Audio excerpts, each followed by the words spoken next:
Bienvenue dans Cyberbalado, une initiative d'idées d'éducation entrepreneuriale et financée par CIRA Canada dans le cadre des projets NetGood. Dans cette série, des jeunes de 5 à 18 ans prennent le micro pour explorer les enjeux liés à la cybersécurité, cyberintimidation, hameçonnage, virus, piratage, fausses nouvelles, citoyenneté à l'ère numérique et bien plus encore. Ces balados ont été co-créés avec des pédagogues dans le but de sensibiliser, d'informer et d'outiller les jeunes ou leur communauté à utiliser Internet de façon sécuritaire et responsable. Cyberbalado s'inscrit dans un projet éducatif plus large qui comprend aussi une trousse pédagogique et des ateliers en classe pour faire de chaque jeune un acteur de changement dans le monde numérique. Produit avec des jeunes de divers groupes d'âge et provenant de milieux très variés à travers le Canada francophone, ces épisodes témoignent de l'engagement réel des jeunes et de la créativité propre à leur contexte. Place aux jeunes. Bienvenue sur la balado parlant de l'Internet. Et aujourd'hui, on va parler de la fake news sur l'Internet et comment la définir. Oui, c'est un sujet sur lequel les gens posent beaucoup de questions. Pour commencer, saviez-vous qu'environ 62% des informations en ligne pourraient être fausses? Vraiment? Ah bien, comment se fait-il qu'il y a des gens qui font la fake news sur l'Internet? Pour répondre à cette question, les gens font de fake news pour créer des fausses informations et pour faire croire aux autres que leur information est vraie. Selon CBC, il y a beaucoup de personnes qui craquent pour les fake news et selon un sondage canadien, au lieu de 90% des personnes canadiennes craquent pour des fake news.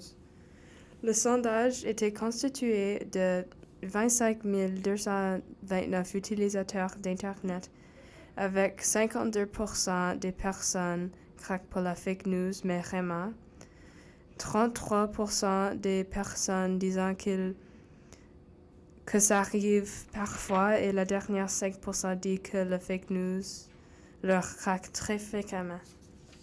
Et oui, ils ont beaucoup de personnes déjà été victimes de la fake news. On voit que de plus en plus de personnes sont victimes.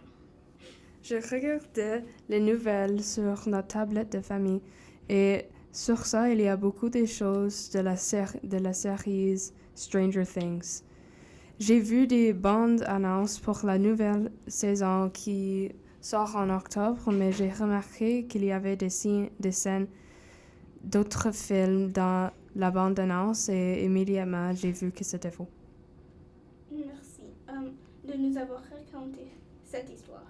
Mais je veux juste remarquer que c'est impressionnant de voir combien de personnes tombent dans la piège des fausses nouvelles. Chaque jour, heureusement, il existe un moyen de savoir si les nouvelles sont vraies ou non. Oh, vraiment? Quels sont les moyens de les éviter alors? Il y a 8 façons d'identifier la fake news. La première façon, c'est de considérer une source que tu utilises, de vérifier l'auteur de la publicité, de vérifier la date, de considérer si tes propres croyances affectent ton jugement, de lire au-delà de la texte, vérifier les liens dans la publicité, voir si la publicité est une blague, demande à un expert.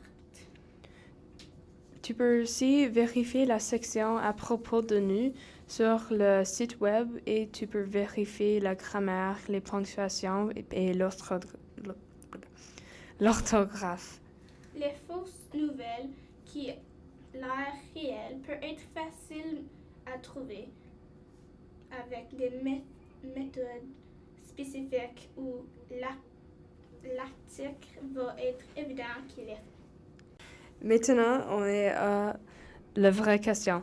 Est-ce que les fausses nouvelles seront partout sur l'Internet au lieu de les nouvelles réelles? Ça peut, car si ça arrive vraiment, les nouvelles qui sont réelles peuvent être plus difficiles à trouver que les fausses nouvelles.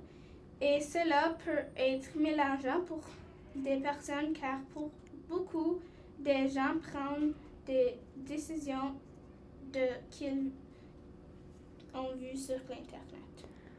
Alors, quand tu es sur l'Internet, être sûr que les nouvelles et publicités que tu as vues est vraie et cela termine notre balado pour aujourd'hui et être en sécurité quand tu utilises l'Internet. À la prochaine fois. Nous tenons à remercier le personnel, les enfants et la direction des écoles participantes pour leur engagement tout au long du projet. Nous remercions également le CIRA dans le cadre du programme NetGood. Nous vous invitons à écouter les autres épisodes de cette série ainsi que ceux des autres écoles participantes. À très bientôt!